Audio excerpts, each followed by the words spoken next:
Kamusta, wonderful bookworms all over YouTube? My name is Gerald. Welcome to Bookmas Episode 1!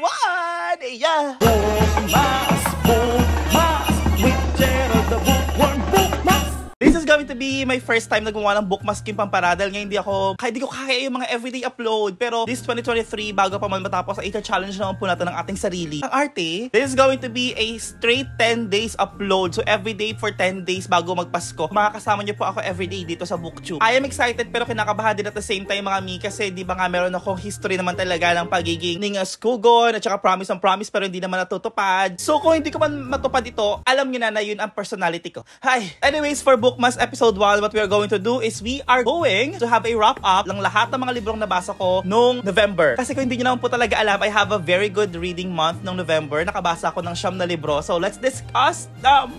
And since December na, medyo may hindi na ako mga natatandaan dito. Wala akong notes and all that. It's just my pure memory. First book is Piranesi by Susanna Clark. This one is suggested to me by Kat. Nagkita kami sa BGC, nilibre niya kami diba ng isang libro ni Trish. Ang gusto ko talagang kunin is Chloe and the Kaishaw Boys, pero nung kinuwento niya sa akin what this book is all about, talaga nga namang sabi ko, kalimutan na muna natin ng Chloe. I want this book. Thank you naman sa iyo, Kat, sa pag-recommend dito dahil talaga nga namang nagustuhan ko ito ng bonggang-bongga. Oy, hindi ko alam kung paano ko sasabihin ang synopsis itong libro na to dahil gusto ko rin talagang sabihin sa inyo na kung babasahin niyo ang po ito, the best experience that you will give yourself is by reading it blindly. Huwag mo lang basahin ang synopsis. Basahin mo na lang talaga agad, oy, para talagang ma-experience mo ang best experience while reading this book. 5 stars, I'm hooked. I love this book. One of my favorites this 2023. Yun lang masasabi ko. Then, next na binasa ko naman is itong Spooky Mo by Mary V. Sullivan. Ito ay pinadala sa akin ng Mil Flores when I requested it to them. Thank you so much, Mil Flores. Ang arte nagpabebe. This one is an anthology. This is composed of different stories na ang tema ay 7 deadly sins. This is female rage in a book. I'm here for it. Yung word na deserve, ilang beses ko pong nasabi habang binabasa ko tong libro na to. My favorite story in this book is The Migrant Life because it's giving me major Black Mirror vibes wherein our main character is a 70-year-old woman. Siya ay na-stroke, siya ay hindi na masyado makagalaw. Ini-spenda lang niya ang araw niya sa panonood ng mga TV shows and all that. Yung mga anak niya, medyo pinagpapasapasahan din siya dahil parang ayaw siyang alagaan. Hanggang sa isang araw, bigla na lang siya kinausap ng main character doon sa TV show na pinapanood niya. Tapos, hinigit siya papunta doon sa loob ng television show and she is her younger self inside of that television. Sabi niya, oh my God, paano to nangyayari? Sabi nung main character sa TV show, you can stay here forever pero sa isang kondisyon. Kailangan mong pumatay ng isang tao doon sa kung nasaan ka man, sa real world. Sabi niya, paano ko ngayon makakapatay ng isang tao sa real world kung isa akong 70 years old na hindi makagalaw na nga dahil na stroke ako? So yun po ang ating susundan. I love it. 5 stars to sa akin. Thank you so much, Mil Flores. Next book, ito ay binasa ko dahil maganda ang kanyang cover. This is Eat the Sky, Drink the Ocean by various authors because this is also an anthology. Wala lang ako masyadong maalala sa kanya. Nothing remarkable. Ganun lang. Parang, okay. Parang ganun lang ang vibe na binibigay niya. Maganda nga ang kanyang cover, pero ang personality niya is very vanilla, very bland. So para sa akin, it's still a no. 2.5 stars. And then, dito naman tayo, my God. Oh my God. This is my favorite reads for the month of November. Ang banging sa ilalim ng ating mga paa ni Ronaldo Vivo Jr. After reading this book, gusto kong orderin lahat ng libro na nilabas at sinulat ni Ronaldo Vivo Jr. because I just love how he creates stories. It's very Filipino indie film-esque kind of vibe. In this story, we're going to follow Ray. Siya ay may-ari ng hardware. Isang araw, ang kanyang anak na si Allison ay hindi uuwi. Tapos, pagtingin niya sa messenger, may mga unsent message sa messenger niya. So, ngayon mag-aalala siya, ano tong mga unsent message na ito at nasaan si Allison? Lagay naman siya nagpapaalam kapag gagabihin siya, nasaan na siya ngayon? Sa tulong ng kaibigan niya na si Benjo, na tinatawag na BPO Yakuza, ay hahanapin nila si Allison at sa paghanap nilang yon, malalaman nila ang halaga ng martilyo. Oh my goodness.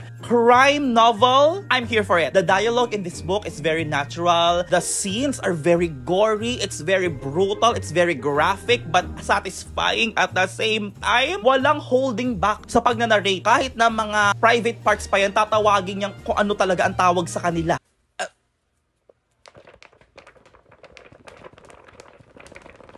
Yan, that shaking is enough description of how I love this book. If you are a Filipino and you love mystery thriller, crime thriller, di mo pa ito nababasa, you are missing out. Bilhin mo na to, this is just 375 pesos. Hindi ka magsisisisis. Very page turner. The characters are very lovable. It talks about the political climate that we have in here, the injustices na nakukuha natin sa mga police, sa pag-abuse ng power. Gustong-gusto ko dito yung core ng love ng father sa kanyang anak. It will give you the action, the blood, and all of the feels na kailangan mo sa istorya. And I love this. Ronaldo Viva Jr., I got my eye on you. Ay, ano ibig sabihin nun? Ay, sis, kung meron ka mang babasahin dito sa reading wrap-up na to, ito yon, 10 million stars. Ay, dito naman tayo sa libro na pinadala sa akin ng Penguin Random House Southeast Asia. This is The American Dream by Alice Wang Wijaya. This is about this Harvard student na magiging sugar baby. Tapos itong kanilang sugar daddy ay may plano na magpakamatay after ilang taon or something like that. At kailangan nilang tulungan yung sugar daddy nila na yun sa suicide na pinaplano nito. I like this book because it gives me this behind the scene kung ano ba ang mga nangyayari sa sugar daddy, sugar baby scene. As someone na ayaw nang magtrabaho at gusto na lang maging sugar baby pero pinagkaitan ng itsura at kakayahan na maging sugar baby, I just live through this book vicariously. Ay, ginamit yung vicariously kahit di masyadong alam yung meaning. Grabe naman po talaga pala ang kinikita ng mga sugar baby para lang makipag-date. Kahit na hindi ka makipag-sex sa kanila, sis, babayaran ka nila ng malaki just because of your companionship na kaya mong i-offer. Ay, sis, kung maganda lang ako, pagkakakitaan ko talaga ang aking ganda sa pagiging sugar baby. Ay, The American Dream is weird, camp,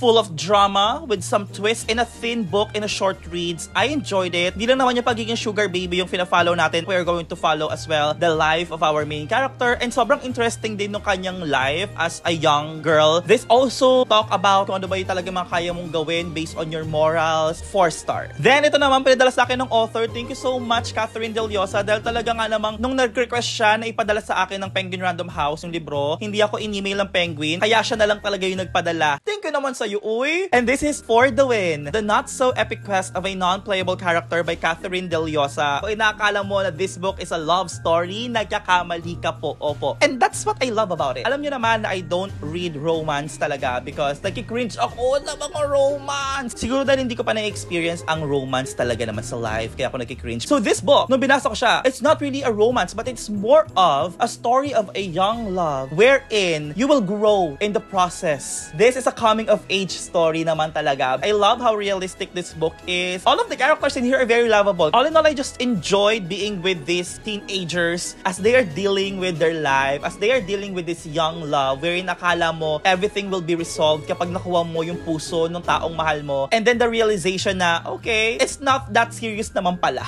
And I'm so happy na this is written by a Filipino author, published internationally by Penguin Random House because deserve. Yung pangalan pa lang ng computer shop ng pamilya ni Nathaniel Carpio, Carpio DM, enough na para bigyan ko siya ng 4 stars.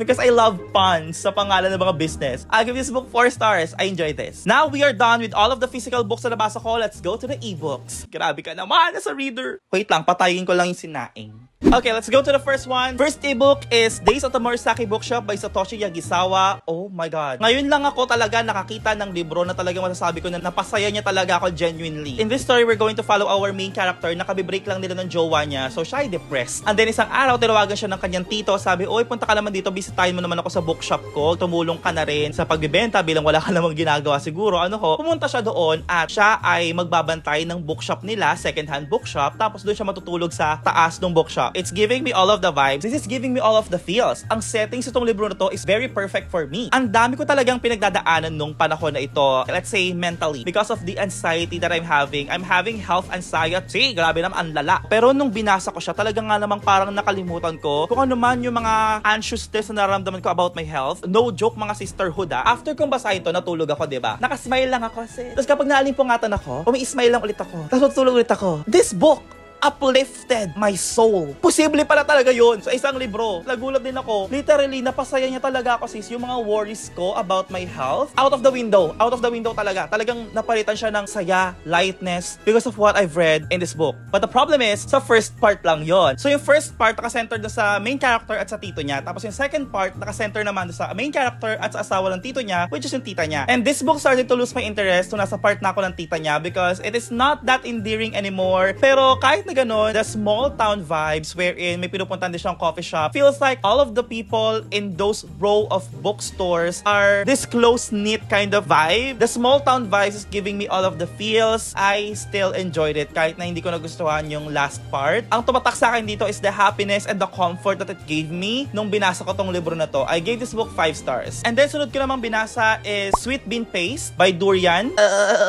Ang dami nakabasa ng Sweet Bean Paste na nagustuhan talaga to, tumatak talaga sa kanila, naiyak sila, gano'n, parang it's close to their heart. But I'm sad na hindi ko siya nagustuhan. I find it really boring. I find it really trying too hard to be nakakaiyak, trying too hard to be touching. Hindi ko siya nabitan. Na-cringehan ako sa kanya. Ang feeling ko is naglagay lang siya ng mga ganong character just to try to touch your heart, but it doesn't work for me. So I gave this book 2 stars. It's a boring book for me. Oo, sorry. And the last book na nabasa ko for November is Yellow Face by R.F. Kuang. And what the heck? We're going to follow in here our main character June. Meron siyang kaibigan na si Athena. They are both writers, but the difference is Athena is a very well-known writer, very successful na, while June is kind of a flopchina. And then isang araw, while they are bonding together, masasaksihan niya kung paano mamatay itong si Athena. Pagka-uwi niya, hindi lang siya nag-iisa dahil dala niya ang manuscript ni Athena na hindi pa napakita ni Athena sa kahit na kanino. And aangkinin niya ang manuscript na yon, ipapublish niya under her name. What the heck? Ilag ako kay R.F. Kuang dahil nga alam ko na ang mga sinusulat niya talaga ang genre are fantasy, wherein kailangan ko mag-isip ng bonggang-bongga para maintindihan ko yung magic system, yung politics, sa story, ganyan. Kaya medyo ilag ako sa kanya. Pero gusto ko yung The Poppy War ha. I love The Poppy War. Pero ito pala, hindi siya fantasy. Nung binasa ko siya, wala talaga akong plano. Sabi ko, okay, tingnan ko nga tong Yellow Face na to kasi trending sa BookTok, ganyan. So binuklat ko siya, mga Mimasor, at pagkabukat ko na yon, hindi ko na siya tinigilan. Sunod-sunod yung araw na binasa ko siya hanggang sa matapos ko siya. It just has that something. The intrigue or yung kagustuhan mo na malaman kung paano matatapos itong istorya na to will just really choke the hell out of you at hindi ka bibitawan hanggang sa matapos mo yung story. Opo. The elements of plagiarism and the drama behind of it all, like the anxiety surrounding that plot wherein nagnakaw ka ng manuscript ng kaibigan mo na namatay, that's very twisted. And gusto kong malaman kung paano mag-unfold ang istorya na iyon. And I just enjoy the ride. I enjoy the drama. It's just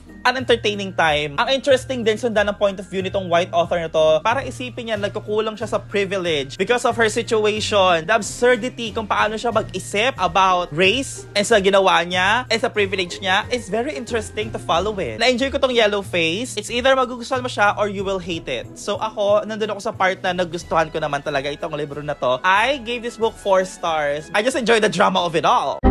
I really had a great reading month last month. I'm looking forward to have a great reading month ngayong December din. Anyways, that is it for our Bookmas episode 1. Thank you so much for watching. If you enjoyed, please give this a thumbs up and don't forget to subscribe for more bookish content like this. Always remember to open that book and discover what magic is. Be safe, be merry this December. See you on Bookmas episode 2.